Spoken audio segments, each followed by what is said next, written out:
In this video, we're going to take a quick look at the element of the players, and we're going to examine the smallest sizes, 1 versus 1, 2v2, and 3v3. The important thing to remember is that when you add or take away players from these small sizes, the game changes dramatically. So let's see exactly what that means.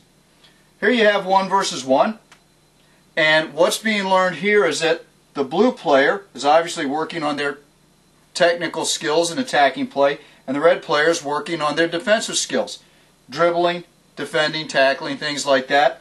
The blue player gets around, can even work on passing or shooting on a small scale.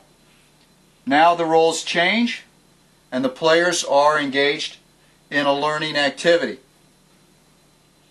Now, one of the things that we said earlier is that the players with the ball, especially these younger players, have to make a decision: do I pass or do I dribble? In 1 versus 1, there's no decision to make. The player with the ball, you don't have a choice. You have to go. So there's a limit to the learning that can be done in this form. Now let's add a second player.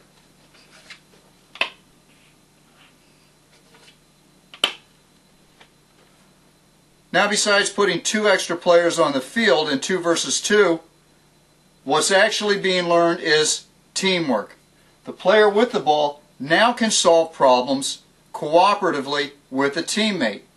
Now the situation where do I pass or do I dribble comes into play, and it's a reality.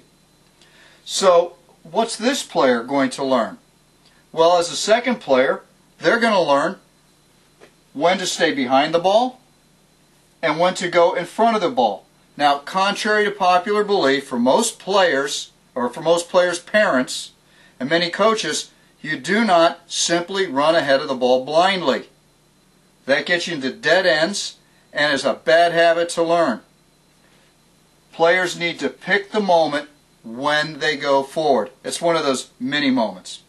Now, how about the team that's defending? Well, we can play pressure, have some cover. The ball swings across. What do we want to do now? So it's a completely different game in the sense that now at 2 versus 2, it's the smallest form of the game where teamwork, team play is involved. So now we're going to add the third player, go to 3 versus 3.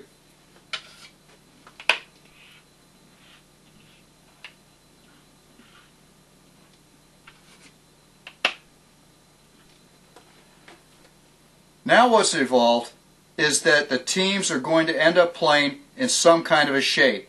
Yes, I know that the amoeba system is probably the most well adapted to system by young kids, but eventually they have to grow into some kind of shape, and 3 versus 3 is ideal for this because it's the smallest shape possible. Now the 2 players give way to 3, and what you find is now you not only have the 2 here or the 2 there or 2 there, but you have a player in the center. Whether that center is behind the players or above is going to be immaterial. That's all part of that principle of mobility. The players move, the shape will shift, it will move to all different parts of the field, but eventually they're going to be finding themselves playing this way more and more. Now here's another important developmental element in 3 versus 3. In 2 versus 2, the player with the ball and their teammates can basically lock eyes and forget about everything else. It's rare when they not only pay attention to each other, but they take the defenders in. Now the problem gets to be, these 2 players off the ball not only have to pay attention to this player, but they have to pay attention to each other. Because in this situation here, if we want one player to drop behind the ball, who will it be? Will it be him? Will it be her? Will it be both? If they don't communicate, big problems are going to happen. The same thing can be said for the red team. The nonverbal communication, as well as the verbal communication, has to be learned, and this is a great form to learn it in 3 versus 3. Now we've already looked quite extensively at 4v4. So in the next video on playing with the elements with the players, we're going to look at 5v5 and 6v6.